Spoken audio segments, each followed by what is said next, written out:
अलिबाग तालुक्यातील आवास येथील प्रसिद्ध श्री नागोबा नागेश्वर देवस्थान स्थळी भव्य अशा यात्रेत सर्व स्तरातील सुमारे 2 लाख भाविकांनी दर्शनाचा लाभ घेतला।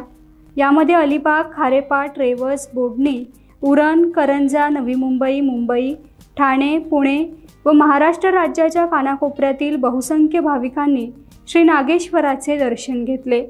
महत्त्वाचे म्हणजे शेतकरी वर्ग व कोळी बांधवांचे व सर्व स्तरातील भाविकांचे श्रद्धास्थान असलेले पूर्वीपासून प्रसिद्ध असलेले देवस्थान म्हणजे आवास येथील नागेश्वर देवस्थान।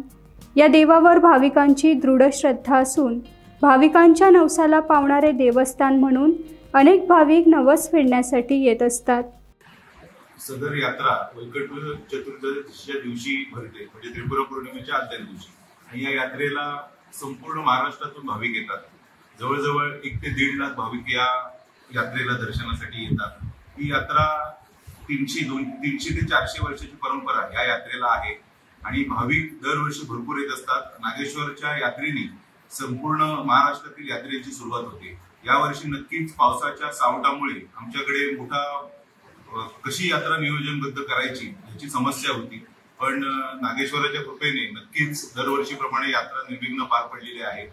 या यात्रेच्या नियोजनासाठी पूर्वी ग्रामपंचायतीच्या डाव्या साईडला जो भाग तुम्ही बघताय तिथे मेन यात्रा बसते, पण आम्ही पर्याय म्हणून ही यात्रा पाठीमागच्या ग्राउंडला शिफ्ट केली।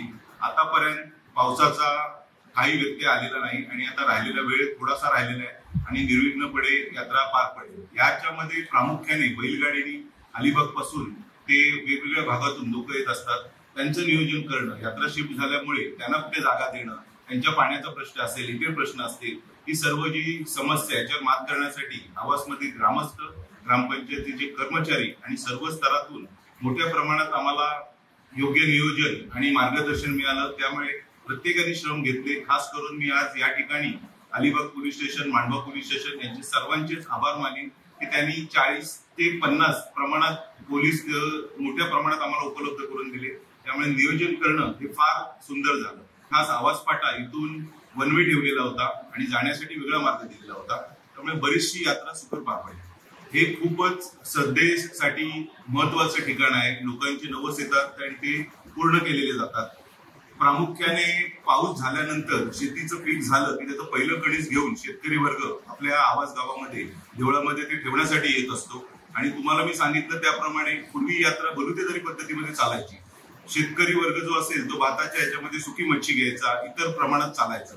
या ठिकाणी वेगवेगळे नवस होतात आणि ते नवस पूर्ण झाले की त्याबद्दल घंटा बांधली जाते, पण झालेले भाविक आवर्जून येऊन इथे घंटा बांधतात। टाइम्स डिजिटलला लाईक करा, शेअर करा, सबस्क्राईब करा आणि बेल आयकॉन दाबायला विसरू नका। Times digital.